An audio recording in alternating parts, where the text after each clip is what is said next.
Hey guys, how's it going? Pretty good, Matt. How you doing? Thanks for having us.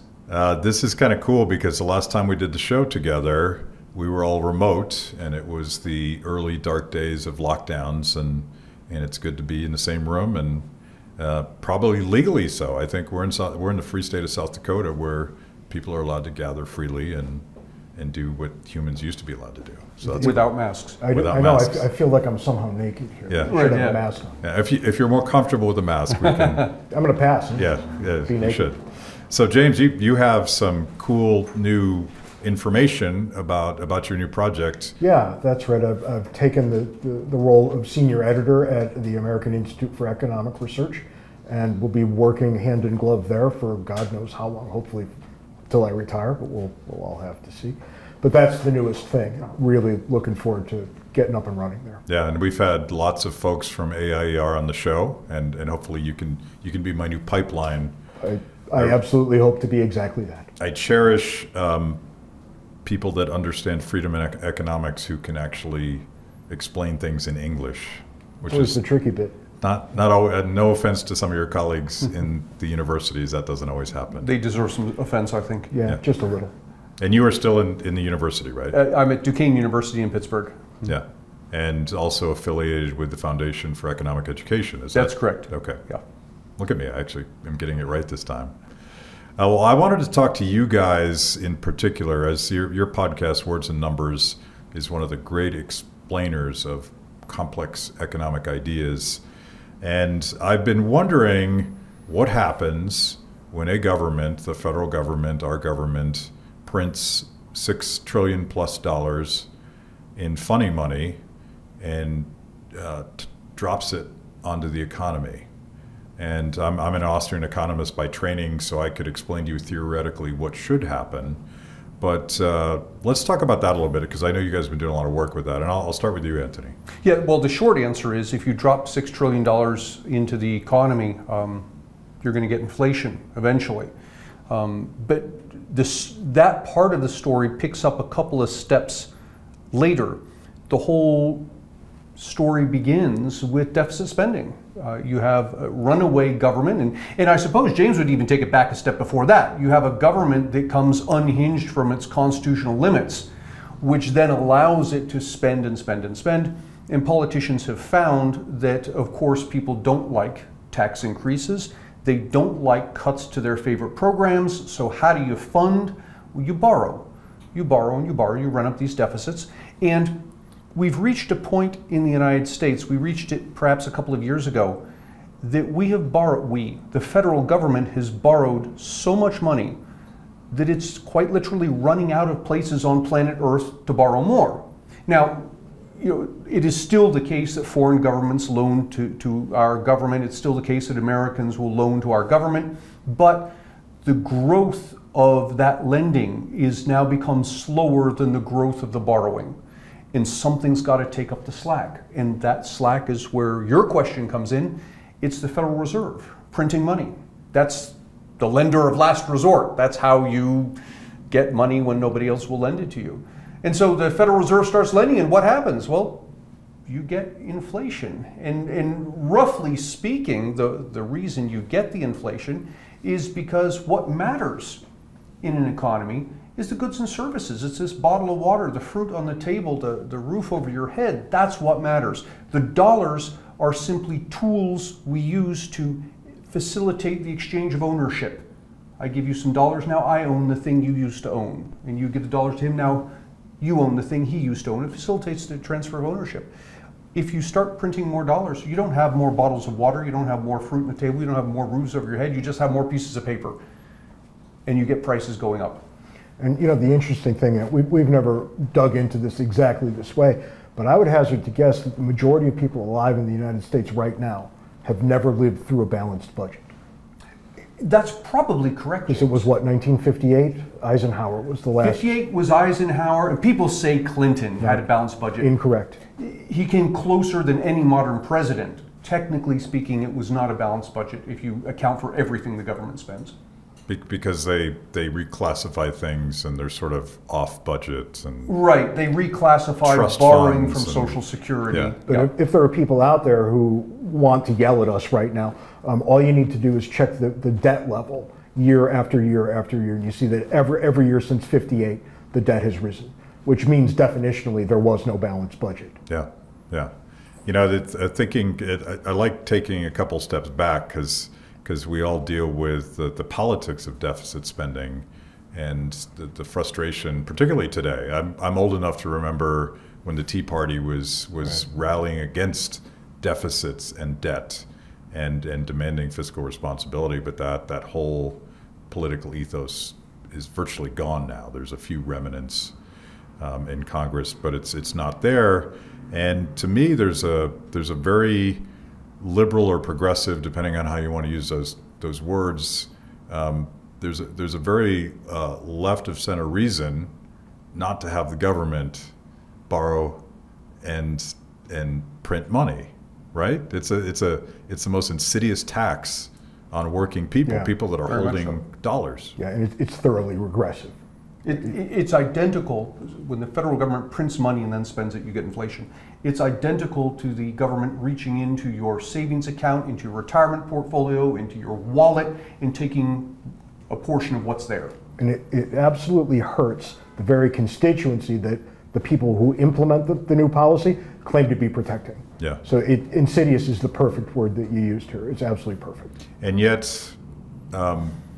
it's hard to make that argument. I mean, I see young people on Twitter, so-called democratic socialists, arguing that, I mean, they love the last year because we basically have a universal basic income now. We can't get people to work because they can make more from not working. And there is a belief, a hope, a religion maybe that we could just print our way to prosperity here. Sure. And isn't it interesting that under the Biden administration, we get exactly the same answers that we got under the Trump administration? That's right. So I think it's time for people to take a deep breath and ask themselves about their partisan leanings. Yeah. Where are the differences here exactly? Because we don't see them. There may be different preferences at the end of certain roads, but the methodology is the same all the way across. And it's actually become quite scary because you can see the voters becoming comfortable Yeah. with this printing of the money. Yeah. Because of course politicians are going to push as far as they can. And it was a big psychological thing to have the first $1 trillion deficit, which we had under Obama. But of course it was the footnote, well, it was the 2008 housing crisis, we have to do this. But people saw that the ceiling didn't fall and maybe $1 trillion deficit is okay. And then we get into the Trump years and the Biden years where it's multi-trillion dollar deficits. Right.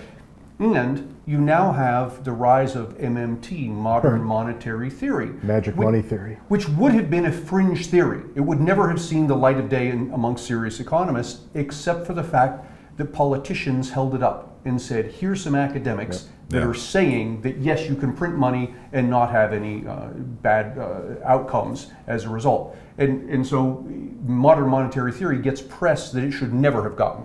And it's interesting too, Ant, because you and I predicted with, I think, 100% clarity that after that first $1 trillion deficit, that would become the new normal, Right. and nobody would ever think to reduce it past that point ever again. And I think that's been borne out. Yeah. We're just there now. That's If where we anything, live. it moved faster than I thought. I think we're Yeah, now me at too. $2 trillion deficits are going to be the I norm. think it was almost 3 Yeah, with some right, of the things that right. were floated this time.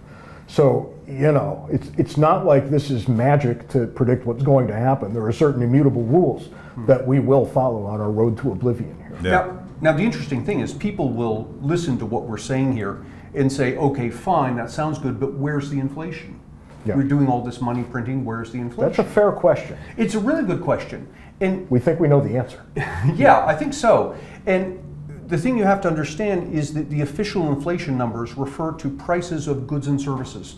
So if the price of the bottled water, the fruit, the roof over your head goes up, that contributes to higher inflation numbers. What's not counted as we think about inflation are the prices of financial securities, stocks, bonds, these sorts of things. And I hypothesize that what's been happening is as the Fed has been printing more money, largely that money has been going into financial markets, not into goods and services markets. And so when you look at the official inflation numbers, the official inflation looks fine. But you look at the stock market, And what's happening? The stock market's rising tremendously. And people don't get upset about that. Understandably, so rising stock markets is a good thing. It's a good thing if it's rising because you're more productive. Right. But in this case, it's rising simply because the Fed has printed a lot of money and the money has gone into there. And as evidence, I point back to April, May of 2020, when we had 14% unemployment rate, a third of small businesses were closing across the country. Nobody knew how long the lockdowns were going to last, and yet the stock market was booming. Why would the stock market be booming when the economy is on the skids like this? Right. There would have been a time when we'd be talking about the price to earnings ratios. But those were all going the wrong way. They don't. Price to earnings ratio doesn't matter, and now they become infinite, right? That's right. The infinite is exactly right, and we haven't seen that since the dot-com era, right? And you remember what happened at the tail end of that. The dot-bomb era. Yeah, and then we've got the housing market, which is now precisely as it was in the 2000s, and we all know how that ended. So I think we've got two big problems staring at us. And I think the way this plays out, and I think it's starting already to play out, is as we come out of the lockdown, we come out of COVID, things start to go back to normal. People become comfortable with making long-term commitments, and so that money is going to start to flow out of financial markets into goods and services markets. And as that happens, then you're going to start to see the inflation, and lo and behold, what we've had February, March, April, May, the June numbers aren't out yet, I don't think, but those 4 months were record inflation months. Right. We're back. It's back. Yep. And now we're just waiting for the house of cards to come crashing down. And it's going to be ugly. So I'm thinking of an argument that Ludwig von Mises made in part of the whole theory of the business cycle and the way that the government distorts prices through printing money, essentially. And he wrote about injection points. And injection points were basically the places where that new money would flow into markets. And you're explaining this in this, but again, back to my question about the left and progressives, they've been complaining mightily about how lockdowns have resulted in, perhaps unintentionally, I don't know why, but the rich got richer and the poor got poorer. And they don't tie the two together, right? Because if you're savvy and you're politically connected and you know how to play with money, being showered with funny money is a good thing, because you're gonna gather that all up. How do we explain that to people? Because I agree with them. There seems to be something disgusting here about the largesse of certain people under the combination of lockdowns and rapid inflation of the money supply.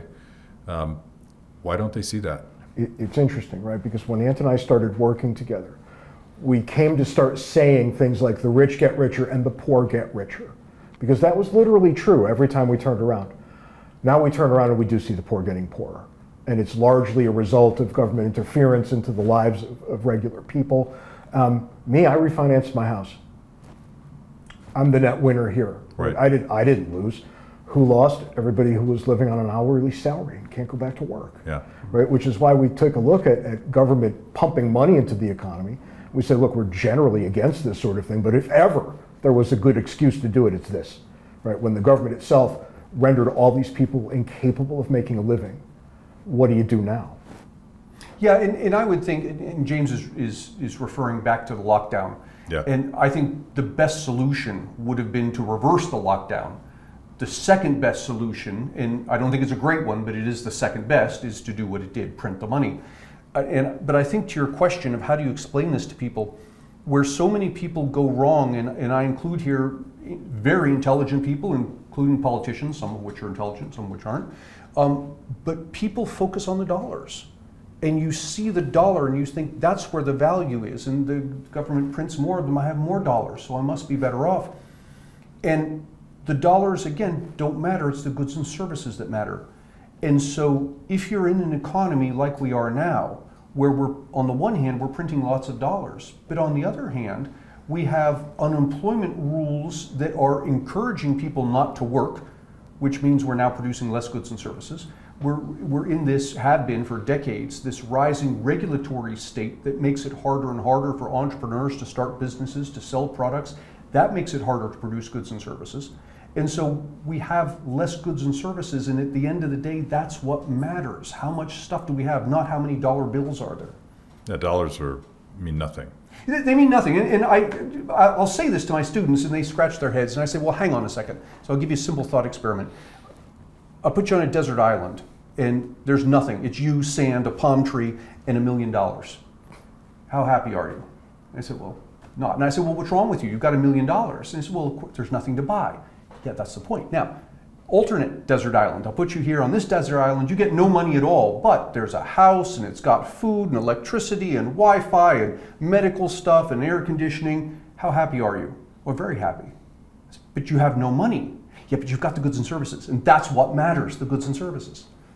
So what do you make of, I'll use lumber as an example, because I do see areas of the economy where there's been just radical inflation, and every one of these, commodity prices and lumber, there's all sorts of things going on. There's trade protectionism, and there's probably a housing boom that's encouraged by the markets. Why are lumber prices so high? And maybe they've just come back down, I'm not sure. Yeah, I don't know the particulars there. I can tell you in broad brush strokes, part of what's gone on is with the COVID lockdowns, people have discovered that they can work remotely and be as productive as they were working in an office. And so people are doing what comes naturally. They're saying, well, why am I living in the city that costs so much when I could move out and do my work just as well? And so they are, and that's creating a housing boom as people move out of these cities. So that's contributing, at least in part, to the rise in the price of lumber. And maybe that's more, I mean, it's been influenced and perhaps corrupted by political decisions, but it's a more real shift, I suspect. Yeah, right. It seems less like inflation and more like supply and demand. Yeah. And it's hard to tell the difference in the moment, right? And so everybody looks at prices going up and they say, inflation. Well, maybe not. We'll all know soon enough, but not today. Yeah, and people have a tendency to only see the prices that go up. Yeah. They don't see the ones that go down. I'd say to people about how, the adjusted for quality, the price of computing, the computer in your pocket drops like 40% a year, has done for decades. And I was bored one day and I went out and bought a 75-inch television. Yeah. The prices come down every year, and we don't see it. No, you don't think of it because you're right. Well, that's technology. I expect it to do that. Yeah. Well, it's deflation. Well, it's not deflation, but it's a drop in the price of this thing. But you don't notice it. As much as you do the fact that the bread costs twice as much. Yeah. So you guys have a panel. So we're at Freedom Fest in Rapid City, South Dakota, and you guys have a panel coming up with the title of something like "Things Are Getting Better." The world's becoming a better place. The world's becoming a better place, and I am a ascriber to that school that believes that markets, despite everything that governments and politicians do, things have gotten better, and capitalism has lifted generations of people out of poverty, and I assume that's what that panel is about. It is, and as you're saying that, you're bringing something to mind, and that is this comparison of no matter how hard governments try to institute socialism, it fails. In fact, the harder they try to institute it, the more it fails. And yet, no matter how hard they try to restrain markets, markets actually end up working, albeit not as well as you'd like them to. And this is a beautiful case. In the talk, we look at numbers, not just, the economy's better and people are earning more money adjusted for inflation, but things that are counterintuitive. And you don't realize they're counterintuitive because you're used to hearing them and repeating them. Things like the rich get richer, the poor get poorer. False. Now, there are some poor people who've gotten poorer, but generally speaking, over the past 100 years, the poor have become amazingly rich in this country. So much so, and this is not an exaggeration, that what today we call poverty in the United States, the rest of the world calls middle class. Yeah, we're an insanely rich country, and but there's a relativeness to that, right? And the element of envy that's always there. That's right. And you can hear it in AOC every time she talks about how her generation never had a chance at at opportunity or prosperity, or however she said it. What a bunch of nonsense. And I'm like, What a bunch. that's ridiculous. It is. The fact that people are pointing cameras at her as she says it Right. should be indicative to Yeah. something, right? But you said the right word. It's not a matter of justice. It's a matter of envy. Yeah, Now that's call correct. it what it is. That is absolutely correct. And you got to something just a minute ago, Ant, that I think I'd like to reinforce. You can point government at any number of things and say, go do your business, and know that it's never going to happen. And the best example of it to me is a non-financial thing. When Russia was becoming the Soviet Union, right, the Bolsheviks would go in and blow up churches. And the next Sunday, people would go have their mass at the ruins, right? They never got to the level they'd have to get to wash this stuff away. They just got to the very surface level of things. And when you look at human behavior, things that really matter to people, it's never on the surface. And come to find out, governments can't touch it on some very meaningful metric, right? Yeah. You just can't. And I bring up this this theme that we've all focused a lot on, how capitalism and freedom and peaceful cooperation endlessly make things better and lift people out of poverty and create opportunities and material cool stuff that we couldn't have imagined just 20 years ago. But contra that, we just spent the last 18 months with the most shocking global social experiment in command and control authoritarian economics that I've ever seen. And again, I try to tell my progressive friends, yes, you're fine. You just got a free 6-month vacation, and the government's going to send you this money, and you're not feeling any pain. But what about people at the margin? Right. What about people in India? And you're seeing, where did we just see this massive uprising? I'm blanking. Cuba. Yes. Well, how can I forget this? And I'm thinking about all these places, typically socialist countries, where the government has done a tremendous job keeping people from feeding their families. Venezuela, Cuba, and I suspect there's going to be a wave of these grassroots uprisings. What's the trade-off there? Because we don't know what's going to happen with this thing, because I've never seen anything like this. I don't think there's ever been a global experiment. No. You will not be allowed to go to work. You will not be allowed to leave your house. You're not allowed to do anything unless we let you. There has to be consequences.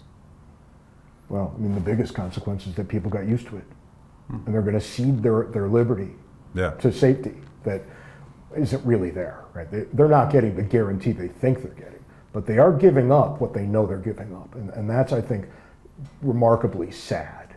And if you look at living here in particularly Americans, by the way. Yeah, if you look at the U.S., all you ever find are young people whining about how bad it is here. Meanwhile, I've been with Iraqis when they come here for the very first time, and they look around and they say, where's the bad parts? They all think that we're shooting each other in the streets every afternoon, right? Because what reports do they get? Yeah.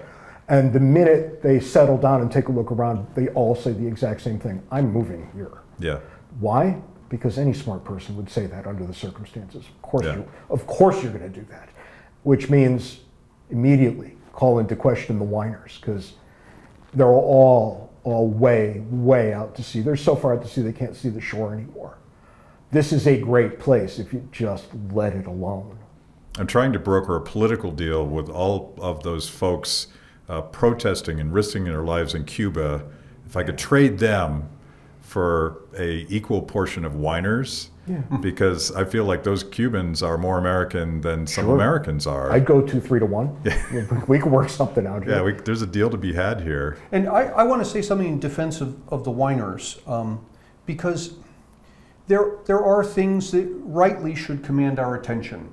Things in serious matter about transgender rights and the pronoun business and crime in certain areas and how we treat certain minorities versus non-minorities. These are all important things that we need to be thinking very carefully about.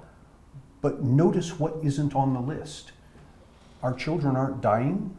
Some children are, clearly, but it's not a top-notch problem. We aren't starving. Some people are hungry, but it's not, again, a top 10, it's not even a top 100 problem. Right. Generally, we go to bed safe at night. Some places less so, some places more. But again, even in the less so, it's not a top-notch problem. The problems that rise to the top are not things that humans have ever had in their top 20, let alone their top 100. And the fact that we can be concerned, rightly so, about the things we are concerned about, itself is an indication That's right. that we're living in magical times. They are magical times, and it's a luxury to live in them, and I feel blessed that the accident of birth had me ending up here. You know, we could put it into stark relief, I think. In 1870, the average lifespan was about 35 years. It's up to 82. That wasn't that long ago. Yeah, none of us lived through it. And it's a quality 82. Yeah, that's right. I mean, for crying out loud. And the graph just goes like this. And it seems to be unbroken. It seems that next year it'll be 85. Yeah, and you know, someone's going to come back, rightly so, here and say, yeah, but hang on, look at the price we pay for this. The cost of healthcare is astronomical, which in one sense it is. In another sense, it's remarkably low. That's right. Because for multi-tens of thousands, maybe 100,000 if you're paying out of pocket, you can get a heart transplant and live. Yeah, we've covered this. 50 years ago, you just died. It didn't matter how much money you put on the table. You died. We had this conversation on Words and Numbers once upon a time, and if I were living with 1870 technology, I would probably have all 4 of my limbs amputated. But infection, that's something we could just deal with because we feel like it. Yep. Yeah. And isn't that something? It's really kind of amazing, and it gets a little more instructive if you dig into the numbers a little more, because in 1820, about 40% of every child born, 40% of them didn't live to their 6th birthday. 40%. Right. And if you ask, well, all right, is it medical care? Yeah, partially. It's also diet, right? We have wonderful foods, we have vitamins we can just take. These are miracles that, honestly, people just look at and assume that that's how the world always was, and it's not. Yeah. And the key to understanding the price of healthcare is to do the following. And people will look back and say, well, healthcare was cheaper in the 1970s. To which I respond, you can have 1970s healthcare prices right now. Just refuse any medical treatment that didn't exist after 1970. That's right. And people will say, well, no, I don't want to do that. Yeah. And that's evidence that you're actually better off. That despite the high price, you're getting even more value. That you'd say, yes, I'll pay this. And everybody knows it intuitively when you say it that way. Yep.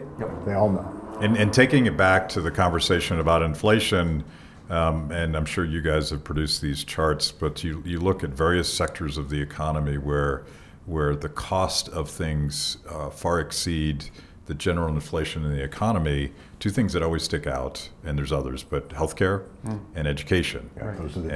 And what do those have in common? Yeah. Heavily regulated.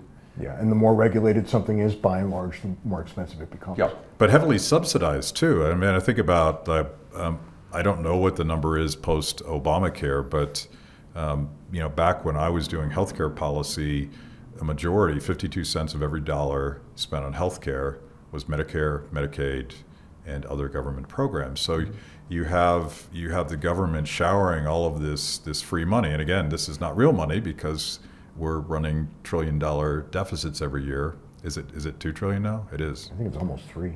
Oh, jeez. The numbers become $1 trillion so here, $1 trillion there. You know, eventually. so asinine that what's the point in even trying to figure out what it is? But you shower that much money and you get rampant price inflation. And you know, no offense to my friends from higher education, but that's one of the places that happens. Yeah. Oh yeah, it's horrible. It's horrible. And you know, what was it? Thomas Sowell who had that beautiful quote. I think he was talking about healthcare, but it applies to education as well. You know, if you think it's expensive now, wait till it's free. Right. And we're about to make, I hope we don't, but it looks like we're about to make a horrible mistake with higher education in making it quote unquote free. And I want to be very clear here. When politicians say free education, what they really mean is making people who don't go to college pay for those who do. It doesn't sound nearly as magnanimous when you say it that way, but that's what they're talking about. And there's an interesting thing here, Ant, because, and you see this every day, I'm sure. We always moan about how bad American education is. And it's so bad that people come from all over the world to study here. It's the gold standard. Right. It's as good as it is anywhere. Not K through 12. No, not K through 12, higher ed, but the yeah. minute you click into It's a higher major ed, export. that's right. It's probably, I would say, maybe our most lucrative. I haven't figured out the numbers on it, but it's going to be pretty high. Yeah, I don't think it is, but I think it's top 5. It's going to be pretty high. And because if you walk on a college campus, the accents that you hear are very instructive. You can walk around knowing who came 3,000, 4,000, 5,000 miles from some other place to come here and get an education. It's high on the list. I've lived in other countries, and when you're there, people say, how can I get educated there? Yeah. And they always want it, and that's interesting. And I'll make a public prediction here that James and I have made before, but we'll be official about it. What's going to happen here, if indeed we have free college, you're going to see tuition go through the roof. That's right. Because all of a sudden, colleges and universities can jack up tuition as much as they want because the students aren't going to be screaming, the parents aren't going to be screaming. It's going to be the government paying, well, the taxpayers paying for it. And when the politicians start to say, well, wait a minute, we can't afford this, the colleges and universities are going to say, well, what, you don't believe in investing in the next generation? That's right. And look at these politicians, you should vote them out of office. They're trying to hurt you, right? And what in the past was the most pivotal event towards driving those costs up? Federally guaranteed student loans. Right, yeah. So we're just looking at a more robust version of the same. And there, we're just talking about tuition. There's going to be a change within the colleges and universities because there are a bunch of majors that have little to no market value. Right.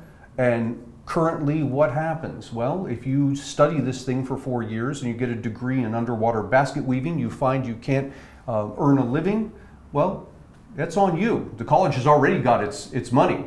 Now, if all of a sudden the taxpayer is funding this, colleges and universities are going to be under pressure from their own faculty to create a proliferation of useless majors. That's right. Yeah. And they're going to get more useless as the days go by. Right, because nobody here, not the university, not the students, nobody, not the parents, nobody has to pay the price of that waste. Yeah. It's going to be borne by the taxpayer. You know, I read somewhere that incentives matter. How about that? Yeah, that's kind of where we always end up, isn't it? And the thing is, I understand, and you know, thinking about my friends on the left, you want to do something. And you think to yourself, if we just had a law, if we just had a program, and it's what we call magic wand thinking. Right. The government isn't a magic wand. You can't just pass a law and say, let there be this. There's all sorts of unintended consequences that will arise that you never thought of, that almost always, not always, but almost always will make the situation worse than what you had to begin with. Yeah. And it, you know, going back to haves and have-nots and the idea of bailing out students with college loans, very much reminds me of 2008, 2009 when we bailed out homeowners at the expense of people that couldn't afford to buy a house. That's right. Yeah. Yeah. And so we have people that didn't go to college because they couldn't afford to, or they went into a trade. They're now cross-subsidizing people that have those useless degrees that they paid 200 grand for. Mm-hmm. And it's even worse than that, right? Because who's getting hit right between the eyes? People who said things like, I would like to do that now, but I have to be more responsible and save more and get my ducks in a row. That's who's getting tattooed. And it's exactly the people we should be pointing to and clapping. yeah, Right? That somehow resourcefulness,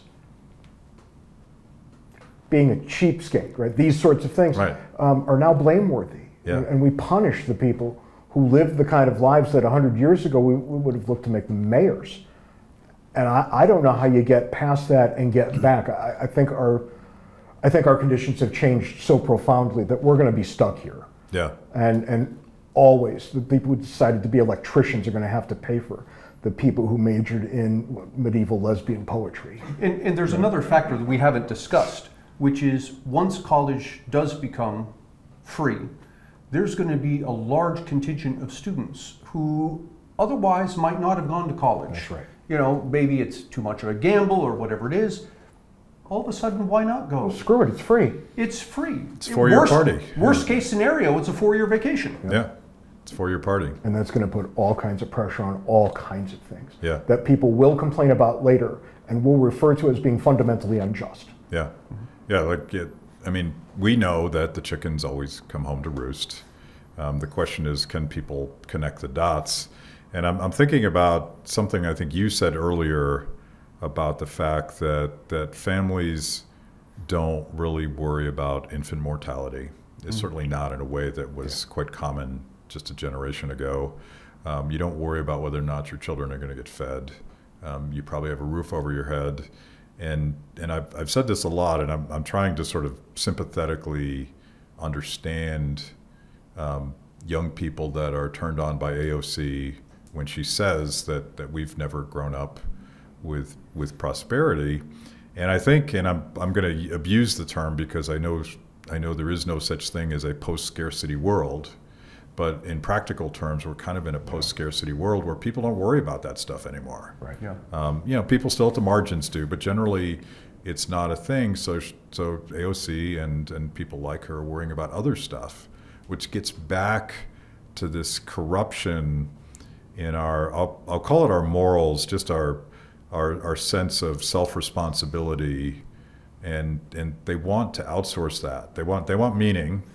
They're desperate for meaning, but they're thinking that a politician or a program or a universal basic income can substitute for busting your ass and sweating it out. That's right. And notice the problem we have here in a democratic environment. If James is running for office and he says, look, you're going to have to suck it up and bust your ass, and I'm running for the same position and I say, that's right, you can have anything you want, we'll just print the money. You've won long before. Yeah, that's right. Long before the vote ever happened, you've already won. Yeah, I mean, Elizabeth Warren, and I shouldn't pick her out of the lineup because every Democrat running for president in this last cycle was promising free college. Well, she had more plans. Yeah, she had a plan for everything. She had a plan for everything. She had a binder of plans. I don't doubt that. You said something important I want to nail down, and that's that neither party has a monopoly on this. They both do it. Yeah. They do it with different things, but they both do it. Yeah, and if you can't take a deep breath, a step back and see it, you've got a problem. You should be able to see it, and you're willfully blind if you're not seeing it. You know, I see Republicans again have discovered fiscal responsibility. All of a sudden, right. The minute they're out of power. As a cudgel against Democrats now control everything in Washington, D.C., and there's a few with some legitimacy to make those complaints because they were also challenging the Trump administration. But I think it was Rand Paul told me a story about one of these multi-trillion-dollar COVID bills, and this was under the Trump administration, and the go-to line of defense for your typical Republican senator at the time was, we're not going to spend more than $1 trillion we don't have. That was their opening negotiating point. And I'm old enough to remember when those same guys were saying, we're going to balance the budget, we're going to shut down the government until we do. Right. Yeah. Right. Those were what the hell happened? Those were the days. That we would look backward and think that thing that didn't work at all was the better version of what we now have. Yeah. And notice an insidious, you used the word before, and it applies here also, an insidious game that the politicians have forced us to play. It's the game of the left versus the right. And we have so much, such a dichotomy in this country. The left doesn't talk to the right. They think that they're evil and stupid, and the right won't talk to the left because they think they're evil and stupid. And the politicians on both parties have an incentive to keep us at each other's throats. Yeah. Because so long as we're at each other's throats thinking that the problem is the other guy, neither one of us realize the problem are the politicians. Yeah. Both parties. I say this all the time. We get the politics we deserve. Yeah. Yeah. I mean, there's just no way around that. And we don't deserve any better than what we're getting. Yeah. But we'll never get anything that we don't deserve. But let's end with something optimistic, because I do think that alternative vision that you guys talk about all the time, a world based on peaceful cooperation, and in a world where politics doesn't get to choose winners and losers in the culture wars as well as the economic wars, that's a beautiful place. And that's a place where you get to be whoever you are, and you don't need a Republican's approval or a Democrat's approval. You just have to sort of live your life and take responsibility and don't hurt people and don't take their stuff. That, to me, strikes me as potentially, I'm always an optimist, that could be the counter-revolution. We could get past the tribalism and the divisiveness with people that just want to be left alone. And I think it's coming. And James and I, you could tell the story of what we see amongst the high school students. Yeah, we see a completely different story. We go to high schools every year. I think we did 40 or 50 the year before the lockdown. And you would expect the high school students to be kind of like millennials, only worse, if you could even begin to imagine what that would look like. And they're not. They broke an entirely different direction. They seem to know that what they're going to do in their lives is largely on them. They seem to know that government's not really the answer. It's not even part of the answer for most of them. Most of them are convinced that given the economic realities, they're probably not going to have a career like their parents did, or certainly like their grandparents did. But they're open to the idea of just kind of having a gig here and a gig there to put it all together. And if you think about what this is, you really just kind of take a deep breath and look at the very young people right now, 16 to 18. What you find is that they don't have the vocabulary for it, but they cherish freedom. They know that that's what they want. They just want to be left alone to build the lives that they can build. And it's not a selfish individualistic freedom. Not even a little. They're extremely kind to each other. Yep. And we have been to some of the richest high schools and some of the poorest in the country. And it's the same story everywhere. They're very kind to each other. Race seems not to be a thing. Yeah, they're just friends. They hang out. They do. And color doesn't matter. You know, this kid's on the spectrum, this kid's not, doesn't matter. Yeah, it goes so much kinder than our generation ever was. That's right. It goes so far into the marrow that I'm pretty comfortable making just these broad statements and knowing that they're absolutely correct. And we never would have known if we didn't do high school programs. We've probably done, what, a couple hundred at this point. And we both walked in projecting our high school experiences onto what we were about to do. And we thought, this is going to suck, because high school is like the state of nature. Yeah. When I was young, right? Life was solitary, poor, nasty, brutish, and short at my school. And I went to an inner city Catholic school, for crying out loud. It was still terrible. And that first day, it's a story I tell every now and again. We walked in, we didn't know where to go, and we were standing right up to the front door. And there was a kid, very obviously autistic, working his way through, and he started his hands with the pill rolling, and he dropped all the books. And two guys, big guys, walked towards him and went, seriously, I've been here 5 minutes, and we're gonna have a fight already. Yeah. And no, not at all. They picked up his books, they handed him back, and they walked with him to class. Now that never would have happened when we were young, and it gave me such pause to think about young people differently than I would have with my experience. Are they getting better? Yeah, much better. It's not even close. So I think that's half of the story. That I have faith in the people. I think we're improving tremendously. The other half of the story is, what about this system that we built on top of us with the multi-trillion-dollar deficits? My projection is it falls apart. Yeah. It falls apart simply because we've reached a point that it's mathematically impossible for the federal government to continue. It'll continue until people realize that we can't go any further. And you know, how long do we give it? I don't know, maybe a decade, maybe two, I don't know.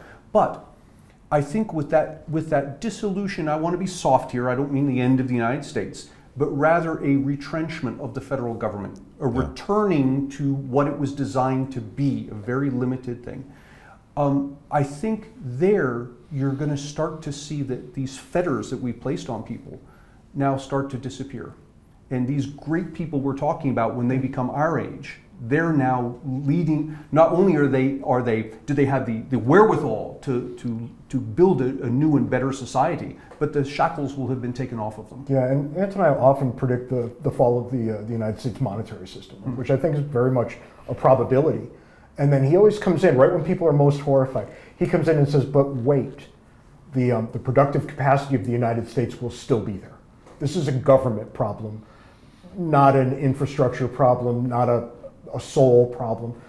It's just a government problem, and we'll be around it quickly." And I think ultimately that's right. So yeah. I love this theory, and I've been a romantic about the democratizing of knowledge, and the access that people have to ideas and understanding of different cultures, and the way that makes us all sort of internationalists in that sense. Yeah. We don't really tribe anymore. You're describing young people who have sort of moved beyond that. And the trend has been the breakup of top-down institutions, right? You know, big media broke up, and big this and big that, and the holdout is the political big class. Government, that's right? Yeah, that's the last one. Yeah. So it's coming. That's your prediction. Oh yeah, it's in the math. I mean, we can argue the politics and the economics, but the fact is, the mathematics is unsustainable. And we're probably old. We're going to die soon. This will happen before we die. Yeah. Okay. Well, I'm probably older than you, so it better, because I want to live to see this. Yeah, Tell that's us, gonna do too. tell us where I didn't know about the high school program. Tell me just a little bit about that, and like how would a high school get you guys to come? They can contact us separately, or currently we're working through the Foundation for Economic Education. Contact them, and you request us, and we come We come to your high school, and we can be there for a couple of hours. Typically we talk to AP or honors level juniors and seniors, economics, public policy, political science. We do some personal financial management. And if you don't want to have us in person, we can Zoom in. Yeah, we've been Zooming in all year now. Yeah. And we've got that down to a bit of a science. So if you want us for an hour, one afternoon, we don't even need a big crowd for that, about 15 or so. And this is at no cost to the school? None of this is at any cost to the school. We've managed to find other people that pay for it. Nice. And Yeah. if people don't know about the podcast, which they need to, how do they subscribe? Wordsandnumbers.org. All one word, no ampersand. And you can find us in all the major podcast players also, Words and Numbers. So when we said we were going to talk about inflation, I figured this would be a dark and devastating conversation, but I love the way you guys brought it around. Thank you guys so much. Thank you. Yeah. Thanks a lot. It's man. been cool. Great being here. Where can I get more content just like that? It's a great question. You're clearly a discerning consumer of the best content. Make sure to like the video, subscribe, and click the bell. And if you're consuming podcasts, go to Apple, Stitcher, anywhere you get them. I'm in. Kibbe on Liberty, honest conversations with interesting people.